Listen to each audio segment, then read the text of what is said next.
Thank you, Tommy, and good morning, everybody.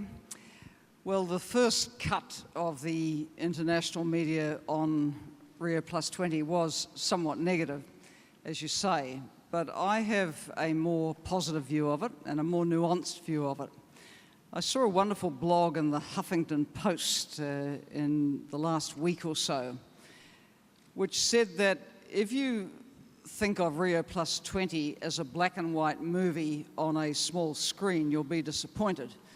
If you think of it in 3D and full colour, you will see the richness of what it was about.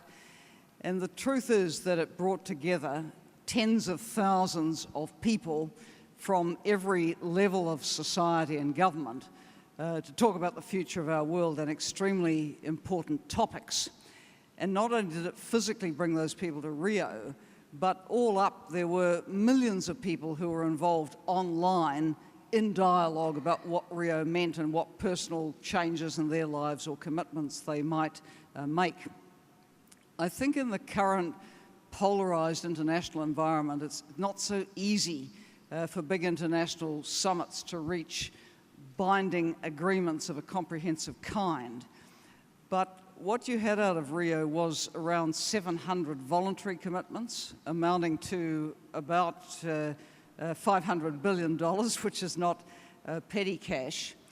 I think we also saw that while the world's governments of member states are having trouble coming to these firm and binding agreements, the world's communities, civil society organisations, many local governments, subnational governments are way out ahead.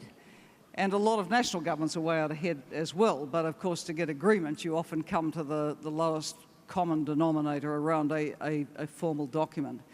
I think there was a real prospect that there might not have been an outcome, which would have been a disaster. There was an outcome, and Brazil put its full weight behind that outcome. Yes, each of us writing it ourselves with our wish list would have made it different and stronger.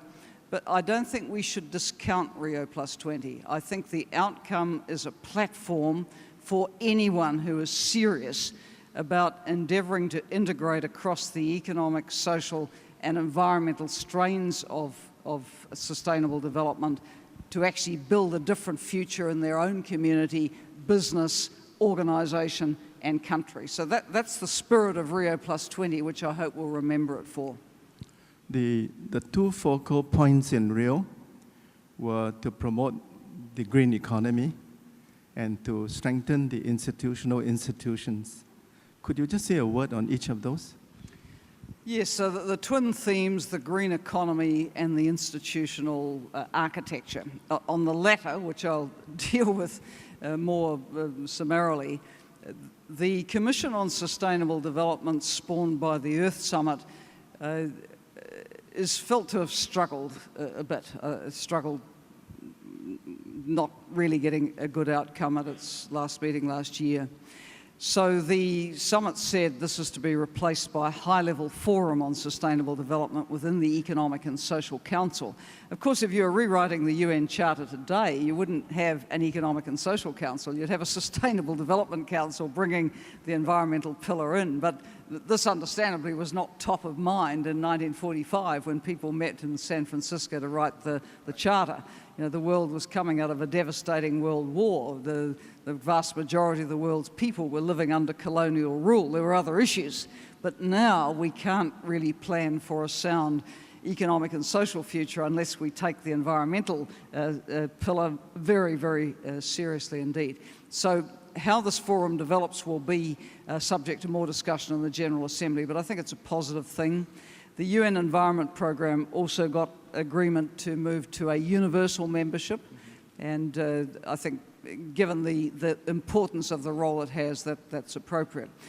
As for the green economy, I think in the Rio+20 outcome document, there's plenty of pointers to what needs to be done to green the world's economies and societies. It's not prescriptive. It calls on people to follow their own map, their own pathway towards that. And of course, this applies to developed and developing countries. Heavy responsibility, in my opinion, on developed countries to get this right, because the legacy of pollution with greenhouse gases is one very much bequeathed by the old industrialised and developed world to us all. But what the developing countries focused on at Rio+20 was means of implementation. Don't just tell us what to do, there's actually a need for support. And that can come partly through developed countries keeping their word on the proportion of gross national income they spend on official development assistance. It may come through support of the Green Climate Fund. It will come from development assistance being a lot smarter than in the past, much more catalytic than in the past. But in essence, I think it's positive about the green economy roadmap, but in the development field, we're going to have to redouble efforts to support countries to walk that road. Thank you. I have one more question, then I'll open it to the floor. You personally and UNDP played a very important role in developing the Millennium Development Goals and Targets.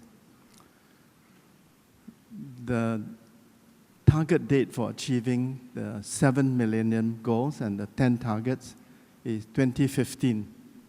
Could you share with us UNDP's report card on how are we doing?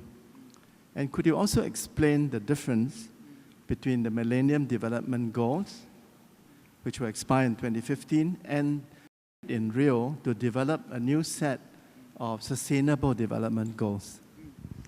So the conversation at Rio was very relevant to how the post-2015 development agenda is going to be defined, what will be the goals and targets. For the Millennium Development Goals, they do cover the 3 strands of sustainable development, but a little weak, a little light on the environmental strand. So when the next set of goals and targets is designed, that will need to come more to the fore than it has been. I think the overall verdict on the Millennium Development Goals is that they have undoubtedly been a success in that they were few in number, they were measurable, you had a time target, and they were very easy to communicate. Now, those are precious things because so many international summits set so many different goals, and none of us can remember them because they're too many, too complex. But the MDGs were very concise and enabled developed and developing countries to mobilise and plan around them. As for the verdict, well, the target of reducing the numbers of people or the proportion of people living in extreme poverty by half is likely to be achieved. It has probably already been achieved according to World Bank figures, which is great if you're in the half that moved out of extreme poverty, but not so great if you're in the half that didn't.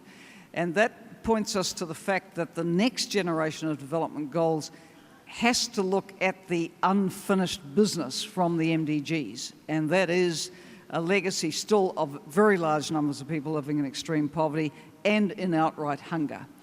Still far too many women dying in pregnancy or in childbirth, still not reaching a number of the gender empowerment targets, sanitation goal, really a bit of a sad story, but there are successes. Almost every child in the world is in school, but we have to get to the last mile. So I think when the process starts now to define, well, what comes after 2015, are they to be called Sustainable Development Goals? Yes, they need to build the environmental pillar up more, but they must not overlook these core issues of lack of opportunity and outright deprivation. We have to go to zero on extreme poverty and hunger to have any hope of building a more hope and just world.